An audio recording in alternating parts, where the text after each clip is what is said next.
Muito bem, pessoal, tá no ar mais uma edição do Switch TV Show, seu programa diário sobre NBA aqui no YouTube. Quem fala com vocês é o Luiz Fernando, grande prazer ter a sua audiência. Muito bom ter você por aqui nessa quinta-feira, dia 3 de abril.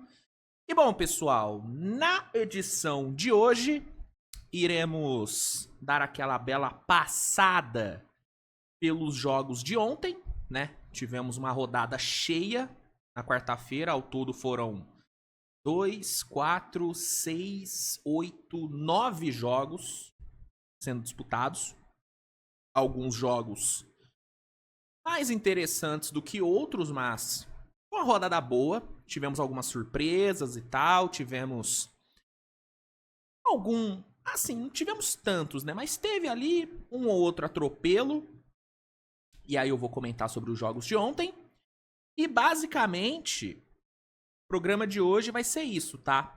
Vai ser o resumo da rodada, porque não tem nenhuma notícia de fato relevante pra comentar. Né? Se sair alguma coisa enquanto eu gravo, aí eu comento aqui, mas no momento da gravação não tem nenhuma notícia. Então hoje iremos só comentar mesmo sobre os jogos de ontem, tá bom? Então, deixa o like no vídeo, se inscreve no canal, compartilha o conteúdo com a galera. Meu nome é Luiz Fernando, pra quem não me conhece, seja muito bem-vindo ao canal Switch TV BR. Esse aqui é o Switch TV Show e vamos começar. Roda a vinheta e vambora.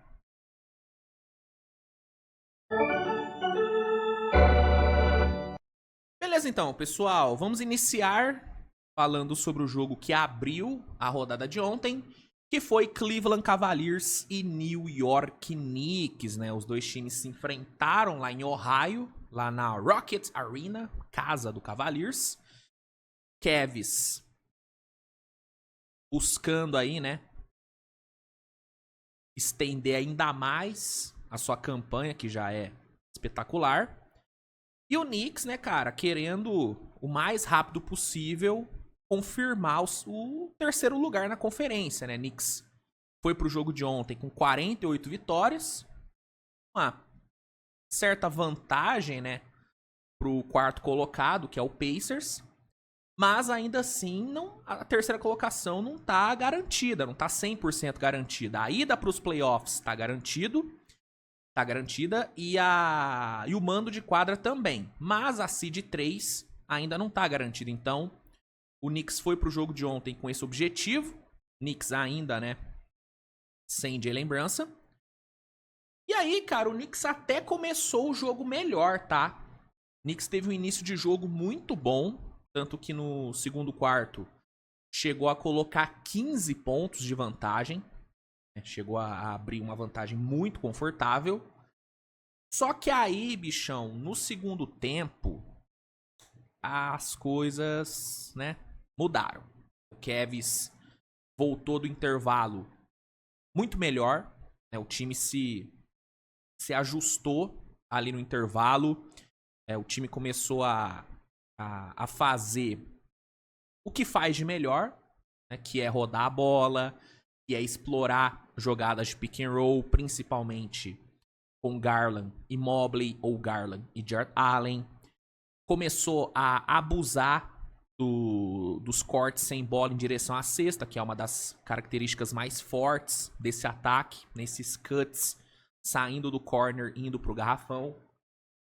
Inclusive tem um vídeo aqui no canal onde eu analiso o ataque do Cavs e eu falo bastante sobre esses cuts, sobre esses cortes que o Cavs faz, que é basicamente a base do ataque do Kenny Atkinson. E aí, cara, o Cavs começou a fazer o que sabe, botou a bola no chão, começou ali a trabalhar, e o Knicks começou a perder terreno. O Knicks já havia perdido um pouco de terreno no final do segundo quarto. No final do segundo quarto, o Cavs já havia, né, diminuído a diferença. Só que aí, velho, no terceiro quarto, o Cavs assumiu de vez o controle do jogo, né, meteu 38-25 no terceiro período. E no quarto período foi total domínio, né? 33-20 na parcial. Knicks totalmente sem resposta pro ataque do Cavs. E aí Mesmo chegando a perder por 15, no fim, o Cavs venceu por 124-105. Com essa vitória, Cleveland chegou a 61 vitórias na temporada, o que é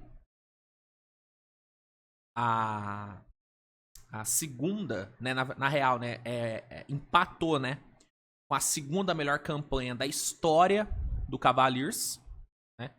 É a terceira vez na história do Cavs que o time consegue passar das 60 vitórias numa temporada, coisa que não acontecia desde a época do LeBron, do Varejão, do Ilgauskas, né? Quem lembra do grande Ilgauskas? Pra caramba o Ilgauskas, viu? Gostava bastante dele.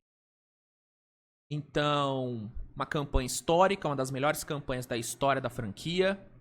E excelente, cara. Resultado maravilhoso. O Donovan Mitchell, individualmente, foi o melhor jogador do time, com 27 pontos, 5 assistências, 3 tocos. Jogou muito bem o Donovan Mitchell. Darius Garland também fez um excelente jogo, de 21 pontos.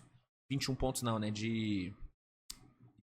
Caramba, eu não anotei aqui, ó. 17 pontos e 6 assistências, perdão. Confundi nas minhas anotações. Jogou muito bem, foi muito importante ali nos momentos de pick and roll. O Garland, que na minha opinião, atualmente é um dos 3 ou um dos 2 melhores jogadores operando no pick and roll. Talvez hoje ele só não seja melhor que o Harden e que o Luka. Eu acho que Luka e Harden ainda são melhores operando no pick and roll do que o Garland, mas não passa disso. Não passa disso. O Garland realmente ele se tornou um especialista no pick and roll. E com o Kenny Atkinson isso tem sido muito mais explorado e potencializado, né? Então, impressionante que o Garland tá jogando. O Jarrett Allen fez um puta jogo de 21 pontos, 8 rebotes. E aí, Cavs saiu com essa grande vitória de virada. Excelente resultado.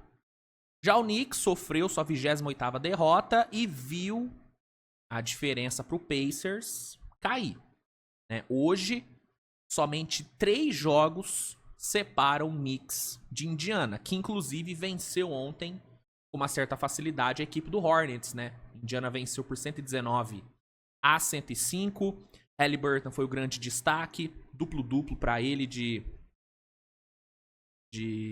22 pontos e 10 assistências. Mais um jogo do Haliburton sem turnover. Nos últimos 3 anos, ele conseguiu 16 duplos-duplos sem nenhum turnover. Isso é absurdo, cara. Acho que a galera não tem muita noção do que é isso. Do que é um cara ter um volume tão alto de assistências sem cometer turnover, cara. Isso é surreal. Surreal. Na atualidade, considerando guards, o Haliburton é o jogador que melhor cuida da bola na NBA. É o melhor cuidando da bola. Ele não comete turnover. Ou comete pouquíssimos turnovers. Isso é bizarro, cara. Ainda mais porque é um armador que tá toda hora com a bola, que controla muito a bola. Entendeu? O Haliburton não joga sem a bola. Ele não tem off-ball. Ele tá toda hora com a bola na mão. E mesmo assim, a taxa de turnover dele é baixíssima comparada às assistências, que é um número bizarro. Então, impressionante o Haliburton. E o Pacers, cara, tem chance de pegar essa seed 3 do Knicks, cara. Tem chance. 45 vitórias, só 31 derrotas. Olho no Indiana nessa seed 3, viu? Olho nesse Indiana. Olho neles. Aí na sequência a gente teve uma das surpresas da rodada, que foi o Wizards vencendo o Kings, né, cara? O Wizards jogando em casa, venceu o Sacramento por 116-111. É uma vitória bem surpreendente. Eu acho que ninguém esperava, né, o Wizards ganhando do Kings ontem, mesmo jogando em casa. O que acabou sendo um diferencial pro jogo de ontem, além do individual do Jordan Poole, né? 23 pontos, jogou muito bem.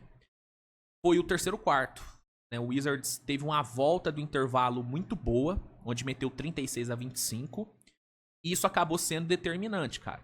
Acabou sendo determinante pro resultado. A 17ª vitória do Wizards na temporada, o que é ruim pro Wizards, né? Quanto mais perder, melhor pro Wizards. Mas ontem acabou ganhando.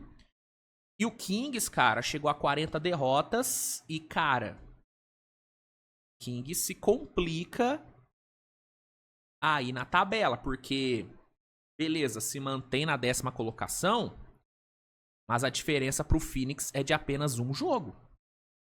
E o Dallas abriu 2 do Kings ontem. Porque o Dallas ganhou, daqui a pouco eu falo sobre a vitória do Dallas. Que foi absurda. Então é uma derrota muito complicada. Sacramento com 3 derrotas seguidas. A sorte do Kings é que o Phoenix tá numa desgraça. O Phoenix tá com 4 derrotas seguidas e sem Kevin Durant. Mas, cara, nesse momento, não dá pra perder esse tipo de jogo. Enfrentando o Wizards, você tem que ganhar. Você tem que ganhar. E o Kings não conseguiu. Vacilou. E essa derrota pode custar muito caro no fim da temporada, viu? Muito caro, tá? Aí a gente teve, talvez, a grande surpresa da rodada, que foi o Miami Heat vencendo a equipe do Celtics no TD Garden, né? O Heat, que recentemente embalou 10 derrotas seguidas, ontem, no TD Garden, chegou a sua 6ª vitória seguida, com o detalhe de ter sido, cara, uma vitória elástica contra a Boston. Miami ontem fez um dos seus melhores jogos aí na temporada, dominou a equipe do Celtics, essa é a verdade, dominou, foi melhor em todos os momentos, de ponta a ponta, melhor na defesa, melhor no ataque, marcou mais de 30 pontos em 3 dos 4 quartos. No segundo tempo, foram 65 pontos marcados pela equipe do Heat. 65. Tyler Hero jogando muito, Bam Adebayo jogando muito. Tyler Hero, inclusive, 25 pontos, 9 assistências, jogou demais. Então, cara, vitória enorme para Miami. E vai ganhando muita confiança, chegando no play-in, o que é muito importante. Muito importante. E a vitória de ontem, além de ter sido a 6ª seguida, foi né, considerando vitórias elásticas, a primeira desde os playoffs de 23. Desde os playoffs de 23, o Heat não marcava tantos pontos em cima do Celtics, cara. Então, assim, foi realmente uma noite diferenciada pra Miami. A gente tem que pontuar também, e aí não tirando o mérito do Heat, mas tem que ser pontuado. O Celtics ontem estava bem desfalcado, estava sem Porzingis, estava sem Holiday, estava sem Horford, mas a gente já viu o Celtics com tantos desfalques quanto jogando melhor do que jogou, isso também tem que ser pontuado. Ontem o Tatum fez um jogo muito ruim o jogo do Tatum, tá? E, enfim, foi uma atuação abaixo do Celtics, mas muito também por conta do Miami Heat, que fez um jogo muito bom. Então, excelente resultado, Miami de quebra, encerra a sequência de 9 vitórias seguidas do Celtics. Então, cara, noite fantástica pra Miami, cara. Fantástica. E, cara, 6 vitórias seguidas. É loucura, né, o que o Miami Heat faz com o torcedor. Uma montanha russa de emoções, né? 10 derrotas seguidas, time na merda, jogando nada. E aí, do nada, pô, 6 vitórias seguidas, jogando pra caralho. Sapecando o Celtics no TD Garden, né?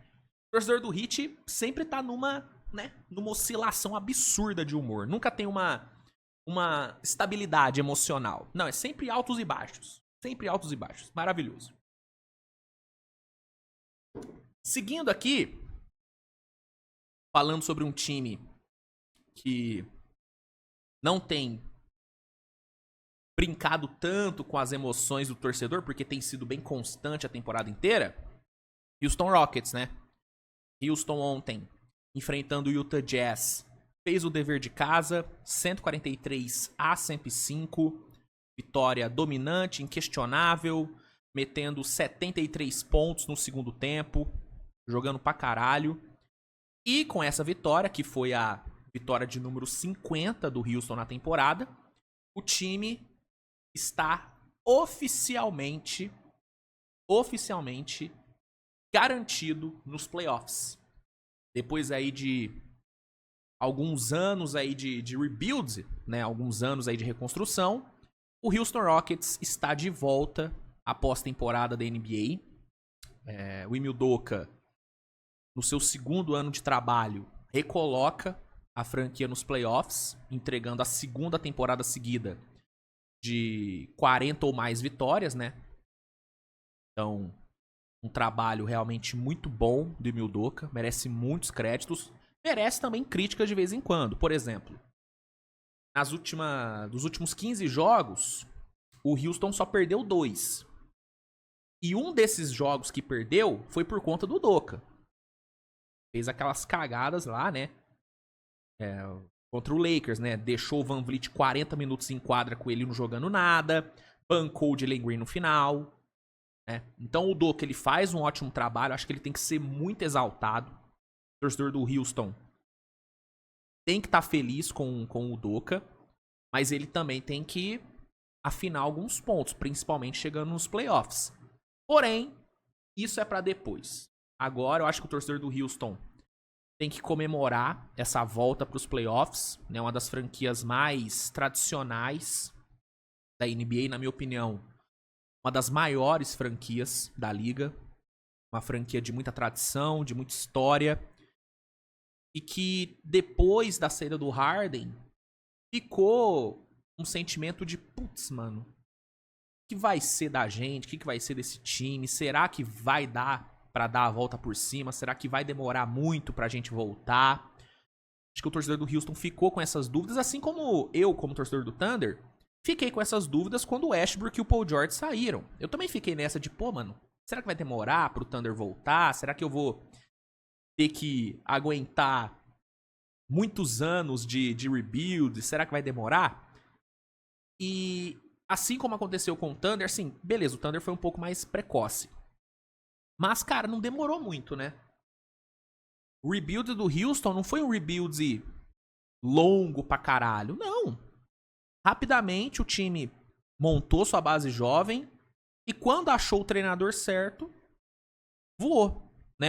Ano passado já poderia ter ido pro playoff. Pro playoff não, né? Pro play-in, no caso. Chegou ali na reta final com chance ainda.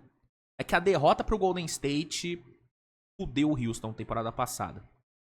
Mas poderia ter chegado e nesse ano vai pro playoff, cara. Então, Thunder, Houston são franquias que provaram que você não precisa de 8, 6, 7 anos de reconstrução pra ter um time competitivo, pra voltar a ser competitivo. Não. Se você vai bem no draft e se você acha um bom treinador, você consegue adiantar muitas coisas. E foi o que aconteceu com esses dois. Aconteceu com o Thunder, com o Daigneault, e com o Houston, com o Ime Udoka. Então, muito legal ver o retorno do Houston pro playoff. Eu tô muito ansioso pra ver a vibe da torcida do Houston no playoff. Sempre foi uma das torcidas que mais deram um show em pós-temporada. Então, realmente eu tô muito feliz, cara. Essa é uma temporada muito legal, né, mano? Porque a gente tem o Houston de volta pro playoff, a gente tem o Pistons de volta pro playoff. Então, vai ser legal, mano. Vai ser realmente bem legal essa temporada. Memphis voltando também pro playoff, depois de ter ficado fora no passado. Então, essa pós-temporada, cara, ela tem tudo pra ser uma das melhores dos últimos anos, tá? Né, Warriors e Lakers chegando bem no playoff. Lakers agora com Luka, Warriors com Butler. Aí você tem um leste com Cavs muito bem. Um Celtics que vai virar a chave no playoff e vai jogar o que a gente sabe. Tendo um Indiana jogando muito, né? A gente pode ter um Bulls voltando pro playoff. Né? É que o Bulls ele só disputa play-in nos últimos anos, mas ele pode voltar pro playoff, tem chance de ganhar no play-in. Cara, eu tô bem ansioso pra essa pós-temporada, mano. Não vou mentir, não. Tô bem ansioso, como eu não ficava há um tempo, tá? Eu sempre acabo ficando ansioso porque eu sou um viciado nessa porra. Mas eu admito que nesse ano eu tô mais, cara. Nesse ano eu tô bem mais ansioso pra pós-temporada. Talvez pelo fato do meu time ter chance de ser campeão. Talvez. Mas não é só por isso, cara. Eu acho que esses retornos aí de Houston, de Pistons, né? esses novos jogadores aí, esses jogadores em novas franquias, né, indo pra um playoff. Cara, eu tô bem animado. Realmente eu tô bem animado. Eu acho que o que tornaria talvez esse playoff ainda mais interessante seria se o Spurs tivesse ido. Pô, se a gente tivesse a volta do Spurs pro playoff também, ia ser muito foda, né? Com o Embanyama, pô, ia ser do caralho. Mas não deu, né? Felizmente não deu. Mas é isso, mano. O playoff tem tudo pra ser muito bom. E depois de um tempo aí, teremos o Houston de volta. Vitória excelente dos Coringas do Udoka. Aí, seguindo, a gente teve um jogaço entre Dallas e Hawks. Baita jogo. Baita jogo. Jogo lá em Dallas, né? Lá na American Airlines Center. Jogo bom, pegado pra caramba. Extremamente equilibrado. Extremamente equilibrado. A gente não viu nenhum time conseguindo abrir tanta vantagem. Sim. Beleza, o Dallas fechou o terceiro período, né, com a parcial de 34-24, mas também nada assustador, né? Foi um jogo que foi sempre parelho e no fim foi decidido por ele, né? O senhor Anthony Davis decidiu a brincadeira, né? Com 34 pontos, 15 rebotes, 5 tocos e os 2 pontos da vitória.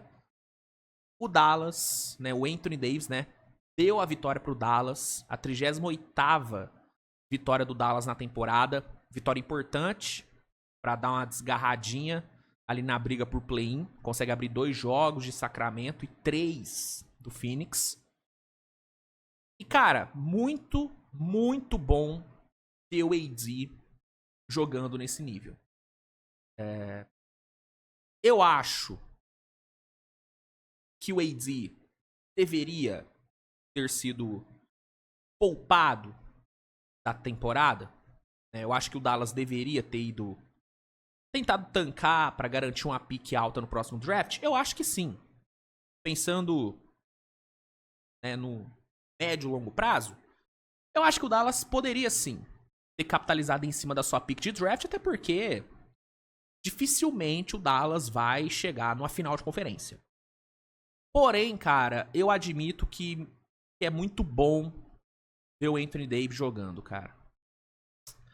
É um cara que eu gosto muito, é um dos meus jogadores favoritos da NBA, tá? Um dos maiores talentos que eu já vi jogar.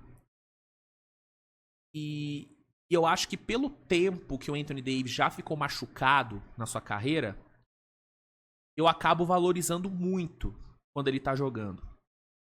Então, mesmo o meu lado racional discordar do AD ainda estar jogando, porque eu acho que ele deveria ser retirado da temporada pro Dallas conseguir uma pique boa no próximo draft, ou a melhor possível, né?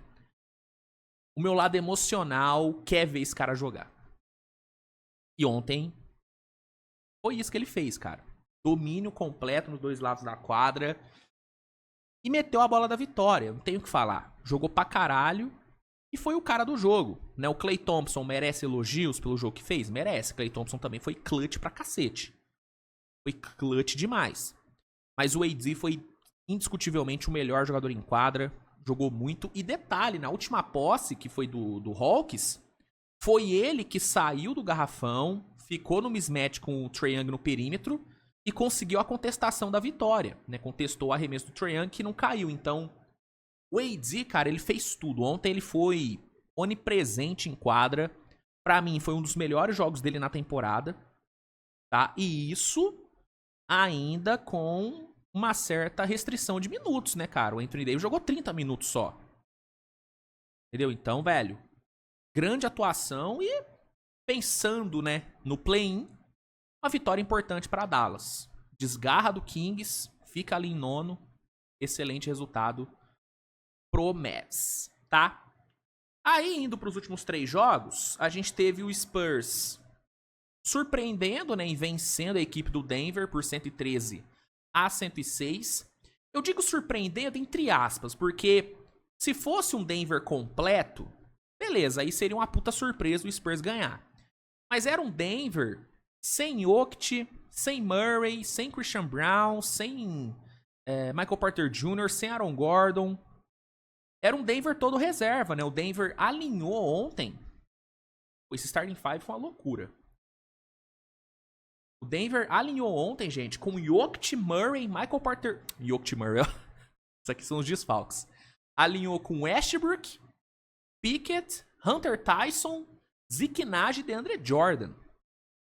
Esse foi o quinteto que o Denver colocou em quadra. Então, dados os desfalques, não foi tanta surpresa assim o Spurs ganhar. O Stephen Castle foi o grande destaque, com 15 pontos, 15 rebotes e 9 assistências.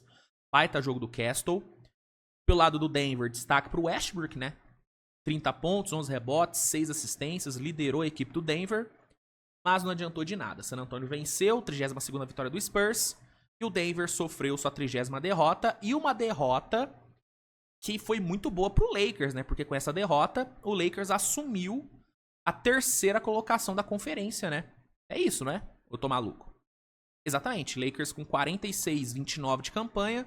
Passa o Denver, que tem 47-30, né? E aí, Denver cai pro 4º lugar. E o Lakers assume a 3ª colocação.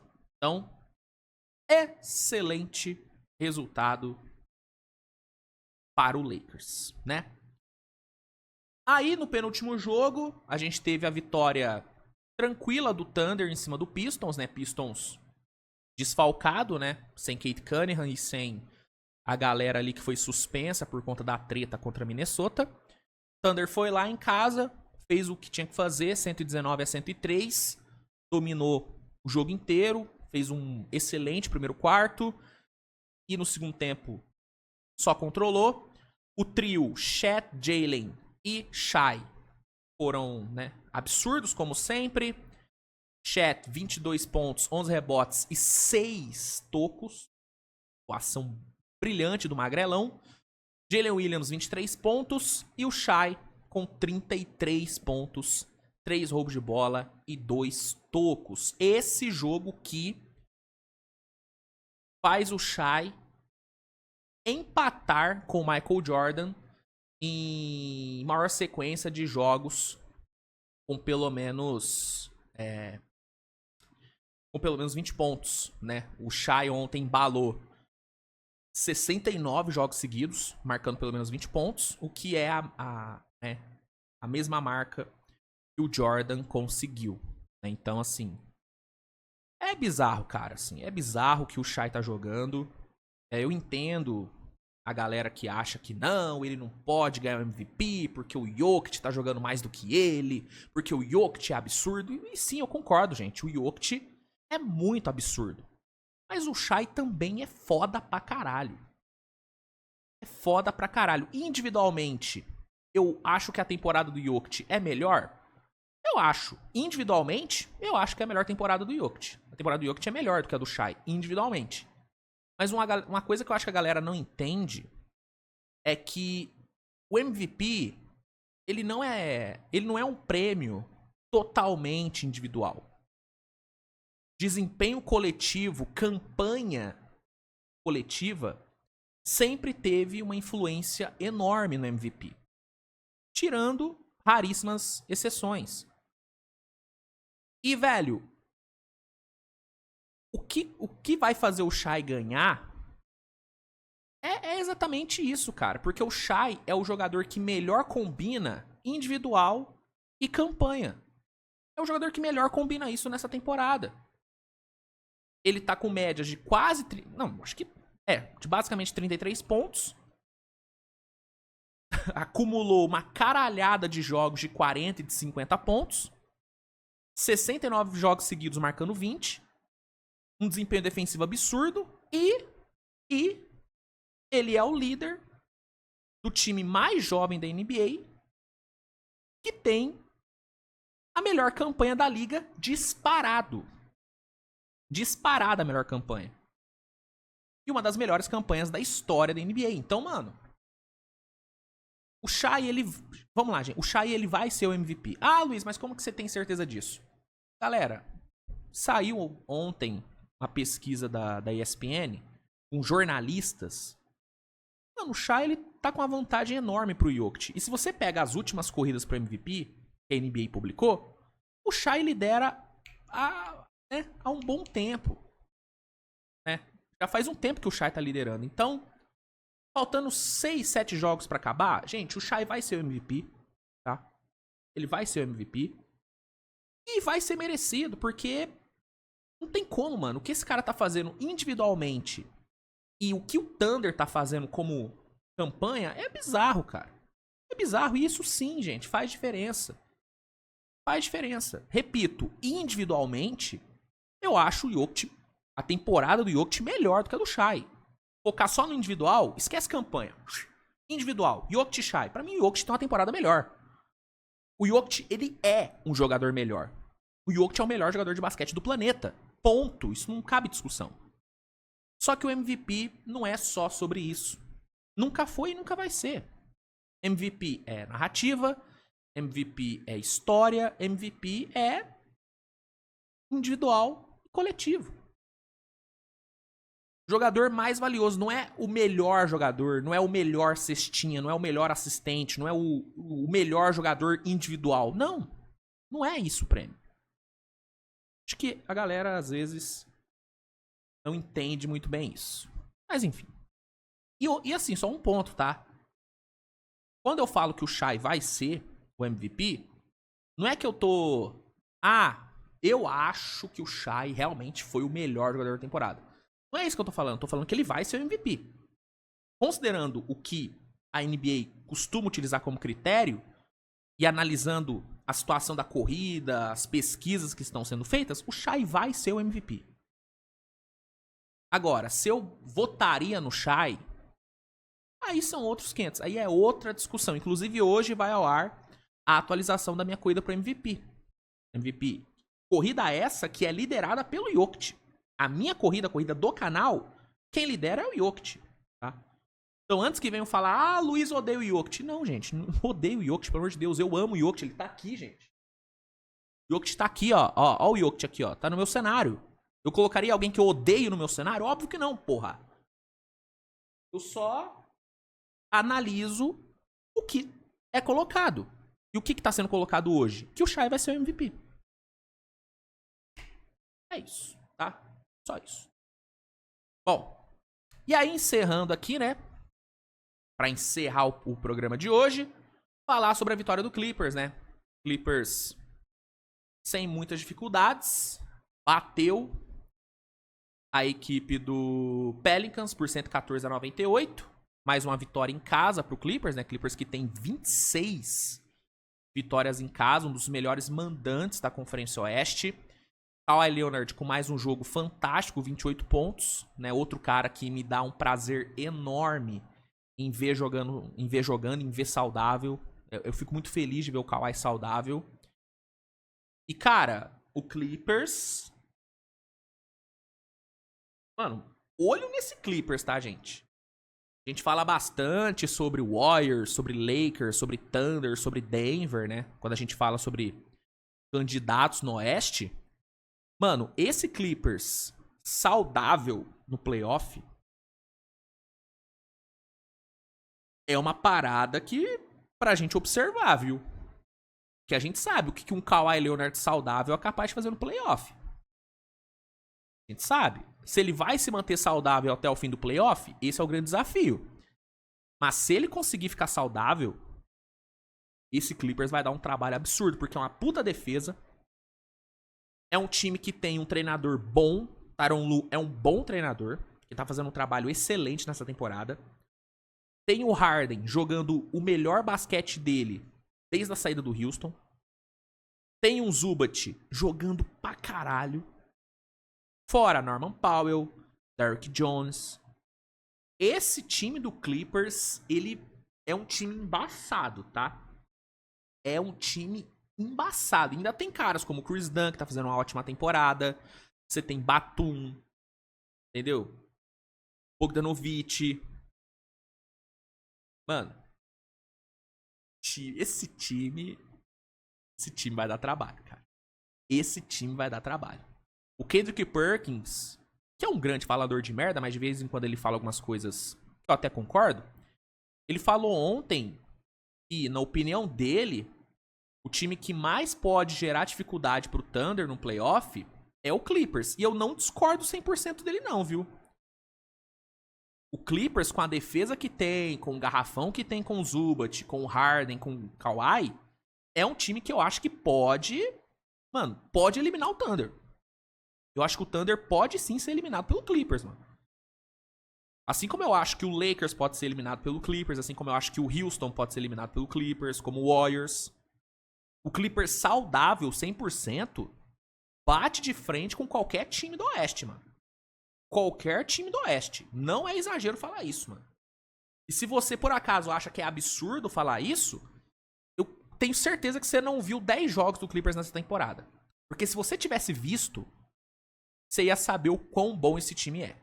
O Clippers é bom pra caralho, mano. É bom pra caralho esse time do Clippers. Muito bom. Bom de verdade, cara. É um time de verdade. Excelente. Excelente. Mas enfim, gente. Era isso que eu tinha pro programa de hoje. Realmente não saiu nenhuma outra notícia. Na real, não saiu nenhuma notícia, né, que cabe ser comentada. Então, é isso. Tá? Obrigado mesmo pela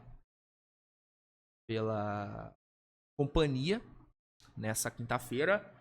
Desejo a todos aí um excelente dia e a gente se vê mais tarde com mais conteúdo, né? Hoje tem a atualização da nossa corrida pro MVP saindo. Vai ter pós-jogo nessa madrugada, fiquem tranquilos. Vai ter pós-jogo de Warriors e Lakers, com certeza. E a gente se vê amanhã com mais um Switch TV Show, tá bom? Beijo no coração de vocês e até a próxima. Tchau!